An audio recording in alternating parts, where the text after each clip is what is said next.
Hello friends, स्वागत है आप सभी का। हम लोग विषाणु के बारे में अगले वीडियो में पढ़ चुके हैं, जैसे कि विषाणु का खोज किसने किया था, विषाणु के अध्ययन को क्या कहा जाता है और एड्स के बारे में। और इस वीडियो में हम लोग पढ़ेंगे विषाणु के रोग के बारे में। जैसे एड्स पढ़ चुके हैं, अब पढ़ेंगे हम लोग चेचक के बारे में। तो चेचक की बहुत खतरनाक बीमारी है और एग्जाम में इससे भी क्वेश्चन पूछा जाता है। जीडी के एग्जाम में, जैसे जीडी का हो गया, एमपी हो गया यानी कि मिलिट्री पुलिस का हो गया, तो ज़्यादा अक्सर यहाँ से क्वेश्चन बनते हैं। तो देखिए हम लोग चेचक के बारे में बात करेंगे। चेचक देखिए, सबसे पहले बात होगी चेचक से कौन सा अंग प्रभावित होता है, तो बताएंगे त्वचा और संपूर्ण शरीर। क्या? त्वचा और संपूर्ण शरीर। मेरे प्यारे बच्चे देखिए, फिर बात होगी कि चेचक के वैज्ञानिक का क्या नाम है, तो बताएंगे बैरियोला।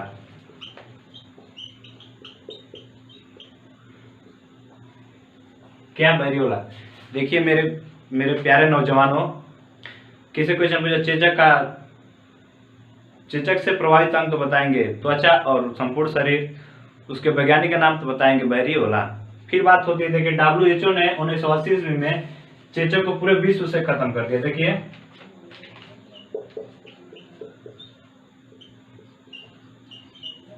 1980 ईस्वी में इसको विश्व से खत्म कर दिया, पूरा विश्व से खत्म कर दिया इसको। देखिए WHO का फुल फॉर्म होता है वर्ल्ड हेल्थ ऑर्गेनाइजेशन। क्या? World health organisation. और इसका हिंदी क्या होता है, तो विश्व स्वास्थ्य संगठन। क्या होता है? विश्व स्वास्थ्य संगठन। तो पूछा जाता है विश्व स्वास्थ्य संगठन का स्थापना कब हुआ था, तो बताएंगे कब हुआ था, तो 1948 ईस्वी में। और उसका मुख्यालय कहाँ पे है, तो बताएंगे स्विट्जरलैंड में, स्विट्जरलैंड के जिनेवा शहर में। कहाँ पे? स्विट्जरलैंड के जिनेवा शहर में। देखिए यहाँ पे लिख देते हैं पूरी बातें को।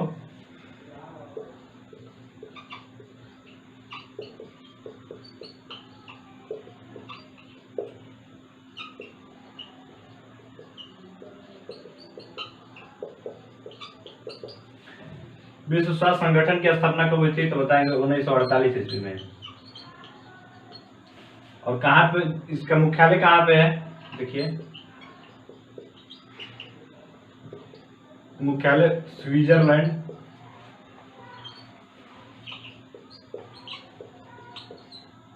स्विट्जरलैंड के जिनेवा शहर में। कहाँ पे? स्विट्जरलैंड के जिनेवा शहर में। देखिए मेरे प्यारे बच्चों, बहुत ही इंपॉर्टेंट है ये भी। विश्व स्वास्थ्य संगठन की स्थापना कब हुआ था, तो बताएंगे 1948 ईस्वी में। मुख्यालय कहाँ पे है, तो स्विट्जरलैंड में, और स्विट्जरलैंड के जिनेवा शहर में। फिर बात होती है कि यह एक संक्रमण बीमारी है। चेचक जो है एक संक्रमण बीमारी है।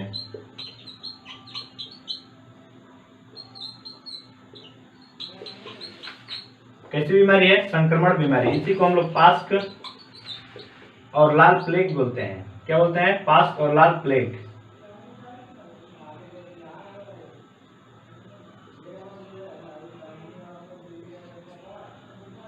देखिए क्या बोलते हैं इसको, संक्रमण बीमारी को हम लोग पास्क और लाल प्लेग बोलते हैं। इसमें क्या होता है, देखिए मेरे प्यारे बच्चों, इसमें होता क्या है ना, जो शरीर है, शरीर पे बड़े बड़े जो त्वचा होता है, त्वचा पे बड़े बड़े दाने निकल जाते हैं लाल लाल, और वो अपने आप ठीक भी हो जाते हैं। ठीक है। फिर बात होगी चेचक के टीके का खोज किसने किया था। देखिए बहुत इंपॉर्टेंट है, बहुत बहुत बहुत इंपॉर्टेंट। चेचक के टीके का खोज किसने किया था, तो बताएं, क्या बताएंगे? एडवर्ड जेनर ने। किसने? एडवर्ड जेनर ने। और जो एडवर्ड जेनर है, इन्हीं को इम्यूनोलॉजी का पिता भी बोला जाता है। देखिए इम्यूनोलॉजी का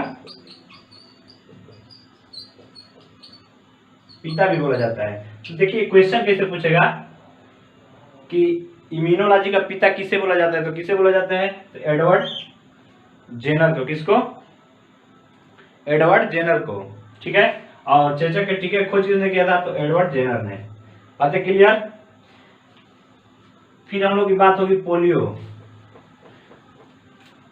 पोलियो जो है, पोलियो वो जो शरीर की रीढ़ की हड्डी को ही प्रभावित करता है। और जो आंत होता है, आंत की जो कोशिकाएं होती है उसको नष्ट कर देता है। क्या होता है? देखिए मेरे प्यारे बच्चों, और जीडी के एग्जाम और मिलिट्री पुलिस हो, क्लर्क हो, इसमें से ही पूछा जाता है क्वेश्चन, यहीं से क्वेश्चन बनता है। एक दो क्वेश्चन यहाँ से जरूर पूछा जाता है। चेचक का टीके का खोज किसने किया था? चेचक से कौन सा अंग प्रभावित होता है? इसका वैज्ञानिक नाम, और WHO का फुल फॉर्म भी पूछ लेता है कभी कभी। देखिए पोलियो,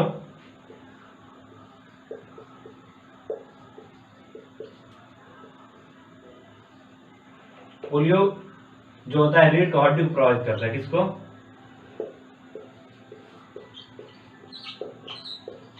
रीढ़ की हड्डी। और जो आंत होती है, आंत की कोशिकाएं जो होती है नष्ट हो जाती है। जो आंत की कोशिका होती है सभी नष्ट हो जाती है। क्या होता है?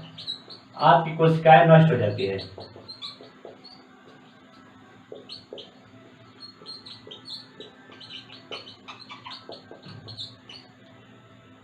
क्या होता है इसमें? आंत की जो कोशिकाएं होती है नष्ट हो जाती है। और देखिए एक क्वेश्चन और पूछा जाता है कि भारत पोलियो मुक्त देश कब बना? भारत पोलियो मुक्त देश कब बना? तो कब बना? 2014 में। कब बना था? 2014 ईस्वी में। देखिए भारत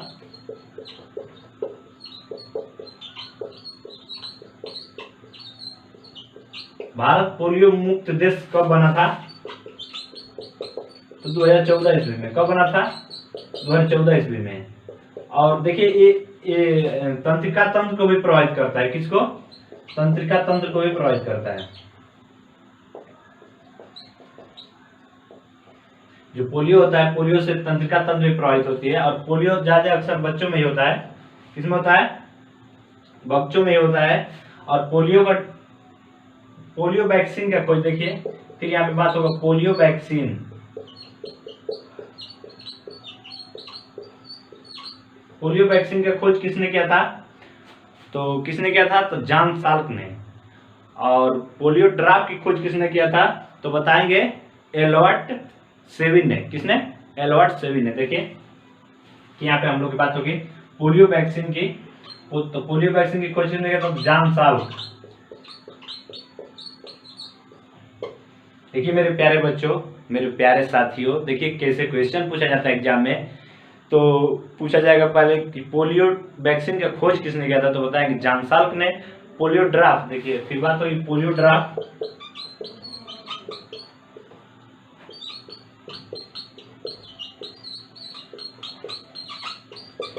पोलियो ड्रॉप की खोज किसने की थी? तो बताएंगे एडवर्ड सेविन। देखिए एडवर्ड सेविन। किसने किया था? एडवर्ड सेविन ने। बातें क्लियर? फिर से देख लीजिए। पोलियो जो है रीढ़ की हड्डी और तंत्रिका तंत्र आदि जो आदि कोशिकाएं होती है सभी नष्ट हो जाती है। और भारत पोलियो मुक्त देश कब बना था? तो 2014 ईस्वी में बना था। पोलियो वैक्सीन की खोज किसने किया था? तो जॉन साल्क ने। और पोलियो ड्रॉप की खोज किसने किया था? तो बताएंगे एडवर्ड सेविन ने। बहुत सिंपल क्वेश्चन पूछा जाता है जीडी में और मिलिट्री पुलिस में और क्लर्क में। तो सभी बच्चे को देखिए ध्यान दीजिएगा कि यहाँ से क्वेश्चन जरूर बनता है। देखिए पोलियो वैक्सीन का खोज किसने किया था? तो जॉन साल्क ने।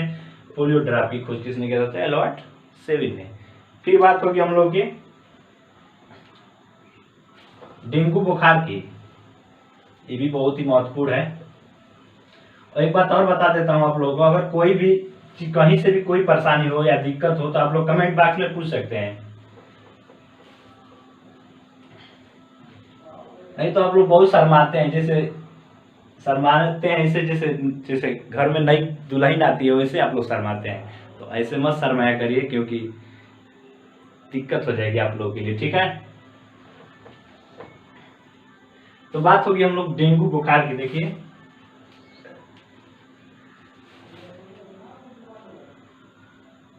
किसकी बात होगी हम लोग की?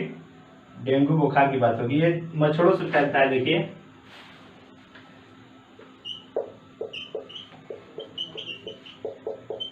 डेंगू बुखार को हम लोग हड्डी तोड़ बुखार भी कहते हैं। देखिए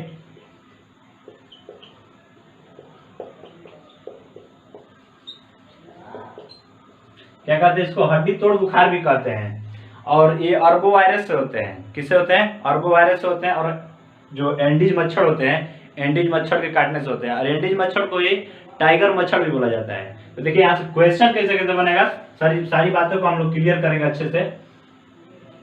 देखिए डेंगू बुखार को हड्डी तोड़ बुखार भी बोला जाता है। फिर बात होगी ये अर्बो वायरस से भी होता है। किससे होता है? अर्बो वायरस से।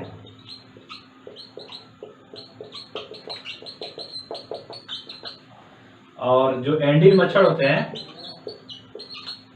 एंडीज मच्छरों के काटने से। एंडीज मच्छर को ही टाइगर मच्छर भी कहा जाता है। देखिए क्या बोला जाता है? टाइगर मच्छर भी बोला जाता है। देखिए क्वेश्चन यहाँ से कैसे पूछेगा, एंडीज मच्छर को काटने से कौन सा रोग होता है? तो कौन सा रोग होता है? तो डेंगू बुखार होता है। डेंगू बुखार को हम लोग हड्डी तोड़ बुखार भी कहते हैं। फिर अर्बो सागर से कौन सा रोग होता है? Sorry, arbovirus. यहाँ पे देखिए वायरस है। अर्बो वायरस से कौन सा रोग होता है? तो बताएंगे डेंगू। फिर बात होगी हम लोग की हिपेटाइटिस। देखिए यहाँ पे ये भी बहुत खतरनाक बीमारी है, हिपेटाइटिस।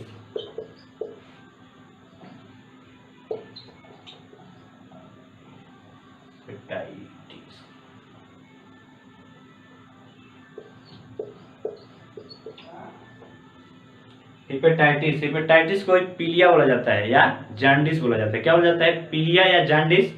और इनके वायरस को क्या बोला जाता है?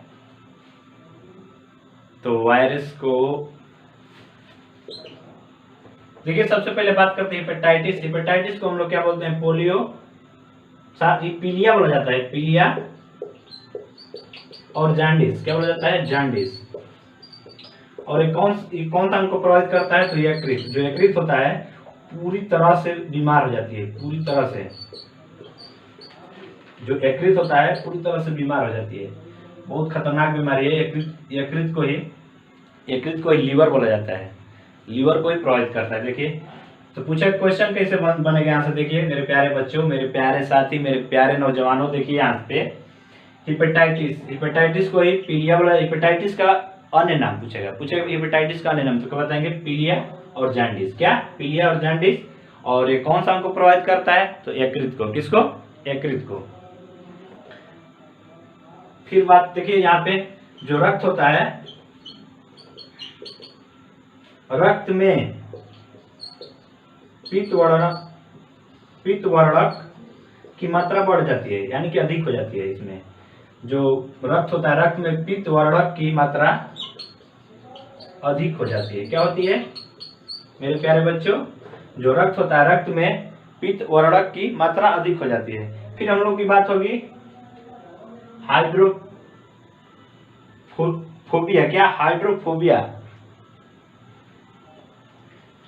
किसकी बात होगी? हाइड्रोफोबिया। ये कैसे बीमारी होती है? तो देखिए पागल कुत्ते, पागल सियार, पागल बंदर के काटने से। किसके? पागल कुत्ते, पागल सियार और पागल बंदरों के काटने से होता है।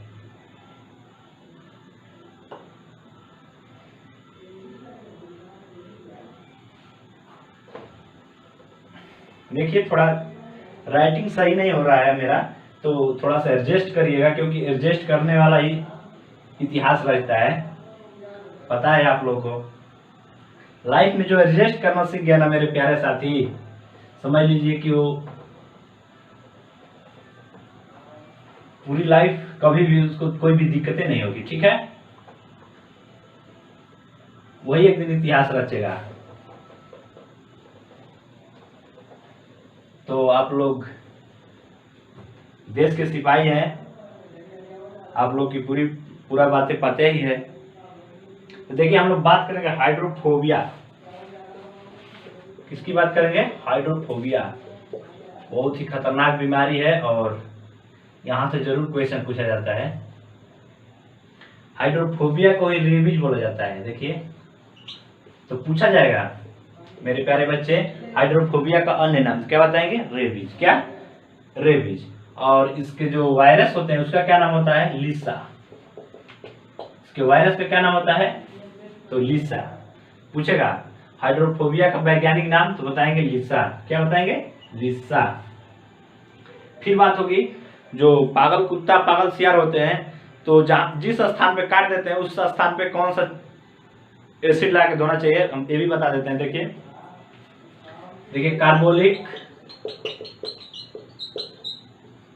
कार्बोलिक और नाइट्रिक एसिड।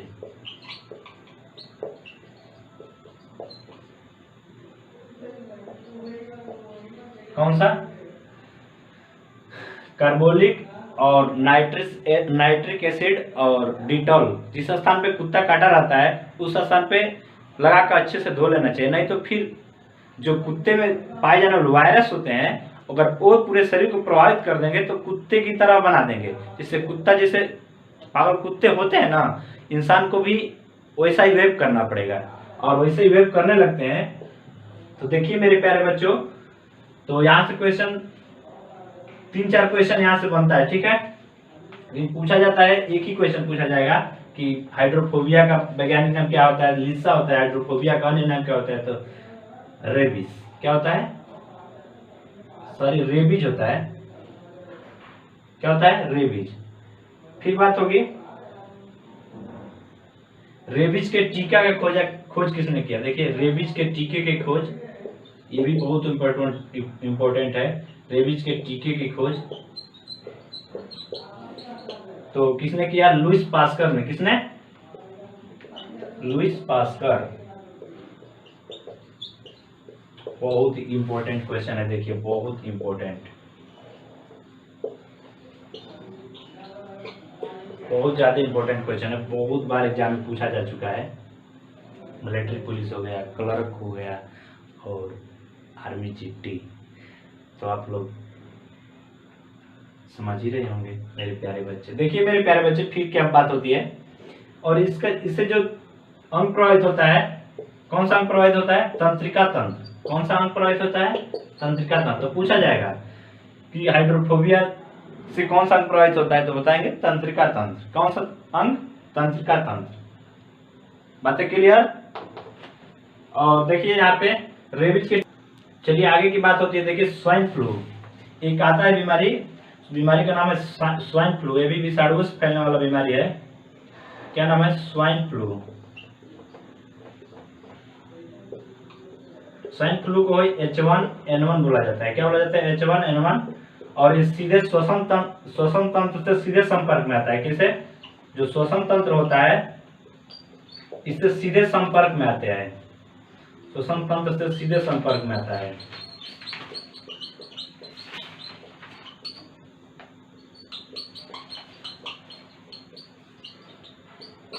क्या होता है? देखिए स्वाइन फ्लू को H1N1 बोला जाता है।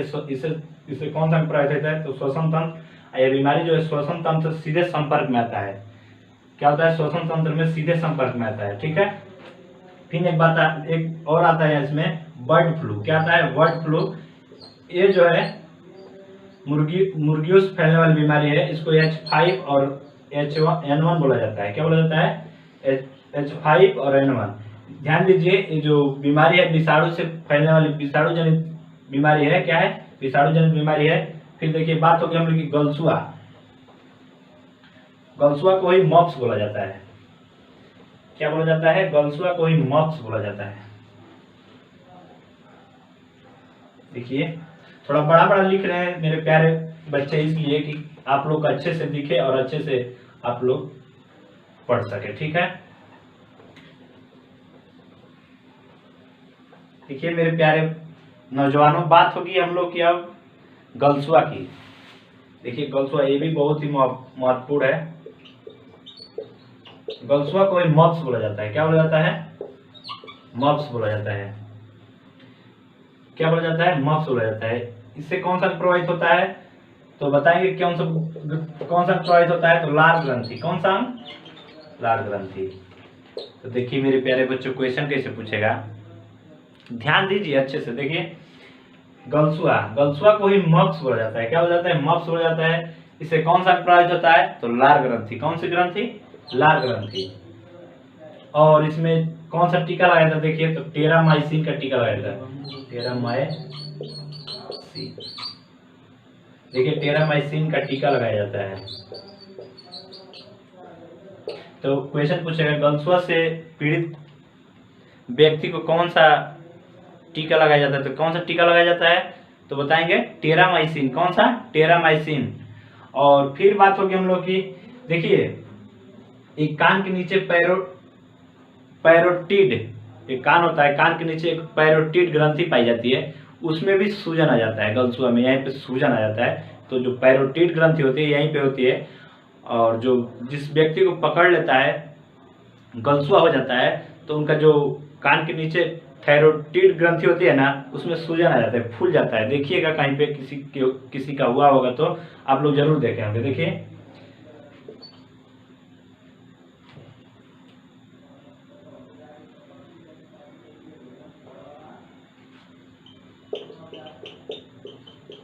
जो पैरोटिड ग्रंथि होती है उसमें क्या होता है, सूजन आ जाता है।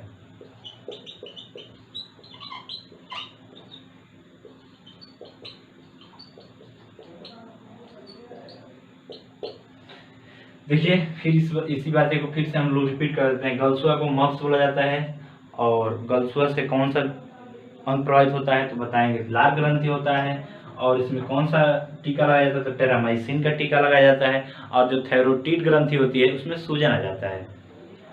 देख लीजिए, बातें क्लियर।